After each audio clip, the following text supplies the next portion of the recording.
नमस्कार बंधुरा इउनि शिल्पीज किचेने आपनादेर सबाइके स्वागत। चले आसलाम नतून एक रेसिपि निये। आज आमादेर रेसिपि होच्छे ब्रोकली और पनिरेर साधारण एक रेसिपि, किन्तु खेते लागबे असाधारण। भात रुटी परोटा बा लुचि फ्राइड राइस पोलाओ सबकिछुर संगे खेते असाधारण लागबे। ताहले आसुन बंधुरा बेशी देरी ना करे रेसिपिटा आज आमरा देखे निई।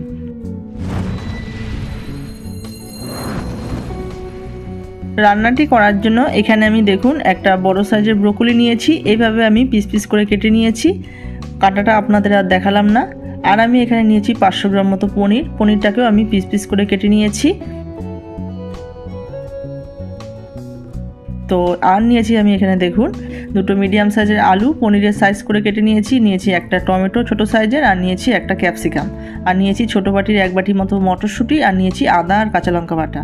এখানে আরেকটা পেস্ট বানাবো। দেখুন হাফ চামচ থেকে একটু কম চারমগজ নিয়েছি, হাফ চামচ থেকে একটু কম পোস্ত নিয়েছি, আর হাফ চামচ থেকে একটু কম কাজু বাদাম নিয়েছি, আর নিয়েছি 4 চামচ মতো টক দই। এবার সব কিছুকে একটা সুন্দরভাবে পেস্ট বানিয়ে নেব। তো দেখুন পেস্টটা আমার রেডি হয়ে গেছে। এবার চলুন রান্নার প্রসেসে চলে যাচ্ছি। কড়াইতে আমি পরিমাণ মতো জল দিয়ে দিচ্ছি। আমি ব্রোকলিটাকে একটু ভাপ দিয়ে নেব। জলের মধ্যে সামান্য একটু লবণ দিলাম। জলটা গরম হয়ে গেলে আমি এর মধ্যে ব্রোকলিগুলোকে দিয়ে দিচ্ছি। ব্রোকলিগুলোকে কিন্তু আমি সেদ্ধ করব না। আমরা জলের মধ্যে দেওয়ার পর 2 থেকে 3 মিনিট জল ফুটে গেলে আমরা তারপরে জল থেকে ব্রোকলিগুলোকে তুলে নেব, কারণ এই ধরনের সবজিতে অনেক রকম জীবাণু বা কীটনাশক থাকে। এইভাবে গরম জলের মধ্যে 1-2 মিনিট ফুটিয়ে নিলে তাহলে কিন্তু আর কীটনাশক যে জীবাণু যেগুলো থাকে সেগুলো নষ্ট হয়ে যায়, আর কোনো অসুবিধা হয় না সবজিটি খেতে। তো দেখুন 2-3 মিনিট জল থেকে ফুটে যাওয়ার পর আমরা ব্রোকলিগুলোকে জল থেকে এক এক করে তুলে নিচ্ছি।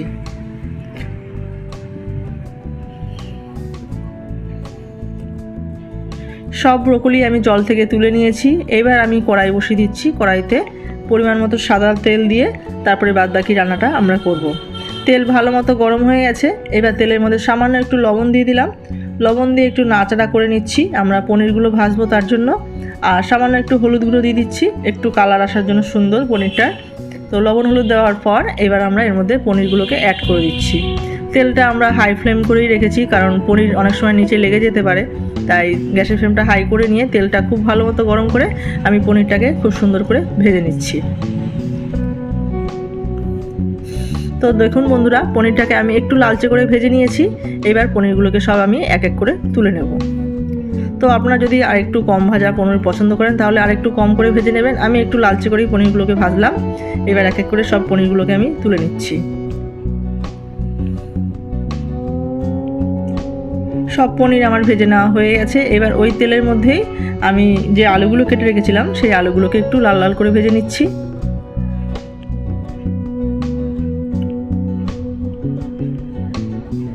আলুগুলোকে আমার লাল লাল করে ভেজে নেওয়া হয়ে গেছে। এবার আমি আলুগুলোকেও তুলে নিচ্ছি এক এক করে।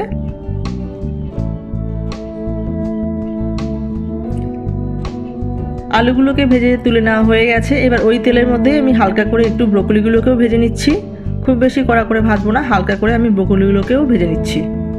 একটি নাড়াচাড়া করে নিয়ে ব্রোকলিগুলোকে 3 থেকে 4 মিনিটের জন্য ভেজে নিলাম। তো দেখুন এবার ব্রোকলিগুলোকেও আমি এক এক করে তুলে নিচ্ছি। এবার কড়াই পরিষ্কার করে আমি কড়াইতে আবারও পরিমাণ মতো সাদা তেল দিয়ে দিচ্ছি। আমি রান্নাটা সাদা তেলে করছি, আপনারা চাইলে সরষের তেলেও করতে পারেন। তেল ভালো মতো গরম হয়ে গেলে আমি তেলের মধ্যে ফোড়ন দিয়ে দিলাম দারচিনি এলাচ লবঙ্গ, আর দিয়ে দিচ্ছি সামান্য একটু গোটা জিরে আর একটা তেজপাতা। এবার মশলাগুলো একটু লাল লাল হয়ে গেলে আমি এর মধ্যে বাদবাকি মশলা অ্যাড করব। আমি এখানে দিয়ে দিচ্ছি 1.5 চামচ মতো আদা কাঁচা লঙ্কা বাটা। আমি রান্নাটা নিরামিষই করব, তাই আর পেঁয়াজ রসুনের ব্যবহার করছি না। আপনারা পেঁয়াজ রসুন যদি পছন্দ করেন তাহলে একটা মিডিয়াম সাইজের পেঁয়াজ বাটা আর 6 থেকে 7 কোয়া রসুন বাটাও আপনারা এর মধ্যে অ্যাড করতে পারেন। আমি পেঁয়াজ রসুনের ব্যবহারটা করছি না, আপনারা চাইলে অবশ্যই এর মধ্যে অ্যাড করতে পারেন। এবার মশলাগুলোকে দিয়ে সুন্দরভাবে কষিয়ে নিচ্ছি। আমি সামান্য একটু লবণ দিয়েছি আদা কাঁচা লঙ্কা যাতে না ছিটকয় তার জন্য। আদা কাঁচা লঙ্কা একটু কষিয়ে নেওয়ার পর আমরা এর মধ্যে যে ক্যাপসিকাম আর টমেটোকে কেটে রেখেছিলাম সেই ক্যাপসিকাম আর টমেটো আদা কাঁচা লঙ্কার সঙ্গে মিশিয়ে ভালো করে আবারও একটু নাড়াচাড়া করে নিচ্ছি। ক্যাপসিকাম টমেটো একটু ভাজা ভাজা করে নিয়েছি। এবার আমরা এর মধ্যে যে মটরশুঁটিগুলো ছাড়িয়ে রেখেছিলাম সেই মটরশুঁটিগুলো ক্যাপসিকামের সঙ্গে ভালো করে মিশিয়ে একটু ভাজা ভাজা করে নিচ্ছি।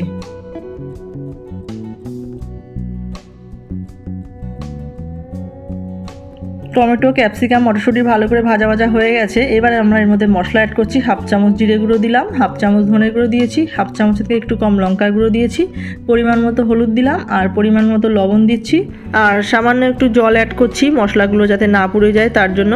এবার সব মশলা আমরা সুন্দরভাবে কষিয়ে নেব।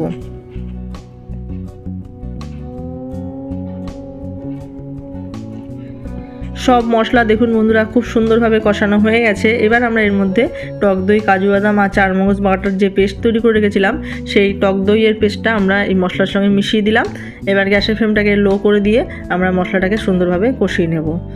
তো বন্ধুরা, আমার ভিডিও যদি আপনাদের ভালো লেগে থাকে তাহলে একটা করে লাইক করবেন, কমেন্ট করবেন আর স্কিপ না করে পুরো ভিডিওটা দেখবেন, সাবস্ক্রাইব করে পাশে থাকবেন। আশা করছি আপনাদের ভালো লাগবে।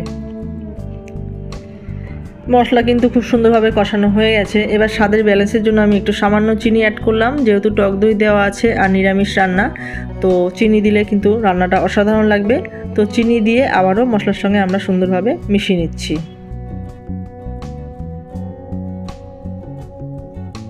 মশলা কিন্তু আমার খুব সুন্দরভাবে কষানো হয়ে গেছে, মশলা থেকে তেল ছেড়ে দিয়েছে। এইবার আমরা এর মধ্যে আলু আর যে ব্রোকলি ভেজে রেখেছিলাম সেই ব্রোকলি আর আলু মশলার সঙ্গে ভালো করে মিশিয়ে আবারও আমরা 3 থেকে 4 মিনিটের জন্য একটু কষিয়ে নেব।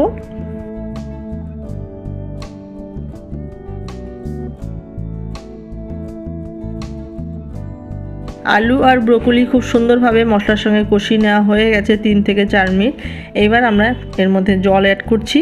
আমি রান্নাটি একটু গ্রেভি রাখবো, তাই একটু জলের পরিমাণটা বেশি দিয়েছি। আপনারা আপনাদের প্রয়োজন অনুযায়ী জল অ্যাড করে নেবেন। জল দিয়ে এবার আলু ব্রোকলির সঙ্গে জলের সঙ্গে ভালো করে মিশিয়ে এবার আমরা রান্নাটিকে হতে দেবো আরও কিছুক্ষণ সময়ের জন্য। ঝোলটা ফুটে গেছে দেখুন বন্ধুরা, একটু নাড়াচাড়া দিয়ে নিচ্ছি আর খুন্তি দিয়ে দেখে নিচ্ছি আলুটা সেদ্ধ হয়েছে কিনা। আলুটা সেদ্ধ হয়ে গেছে, ব্রোকলিগুলোও সেদ্ধ হয়ে গেছে। এবার আমরা এর মধ্যে যে পনির ভেজে রেখেছিলাম সেই পনিরগুলো অ্যাড করে দিলাম। পনিরগুলো অ্যাড করে দেওয়ার পর ভালো করে মিশিয়ে নিচ্ছি আলু ব্রোকলির সঙ্গে। মিশিয়ে দিয়ে আবারও রান্নাটিকে আরও 5 থেকে 6 মিনিটের জন্য হতে দেবো।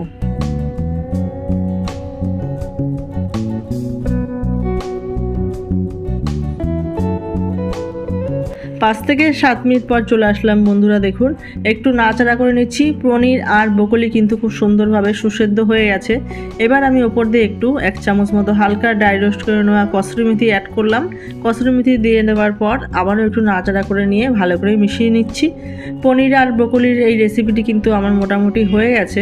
এবার নামানোর আগে আমি দিয়ে দিচ্ছি 1/2 চামচ মতো গরম মশলা আর দিয়ে দিচ্ছি 1 চামচ মতো ঘি।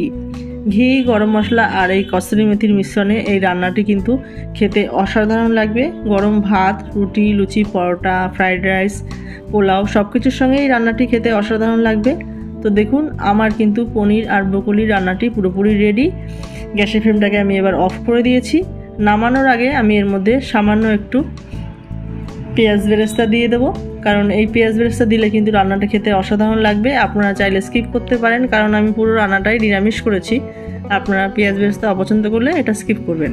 তাহলে বন্ধুরা, আজকে আমাদের ব্রোকলি আর পনিরের রেসিপিটি কেমন হয়েছে আপনারা কমেন্ট করে জানাবেন। রেসিপিটা ভালো লাগলে like, comment, share and subscribe করতে ভুলবেন না। চ্যানেলে যারা নতুন বন্ধু আছেন চ্যানেলটিকে সাপোর্ট করবেন, পাশে থাকবেন। আর যারা পুরনো বন্ধু আছেন তাদেরকে অসংখ্য ধন্যবাদ। নতুন বন্ধুদেরও অসংখ্য ধন্যবাদ জানিয়ে আজকের ভিডিওটা আমি এখানেই শেষ করছি। আপনারা সবাই ভালো থাকবেন, সুস্থ থাকবেন। ধন্যবাদ।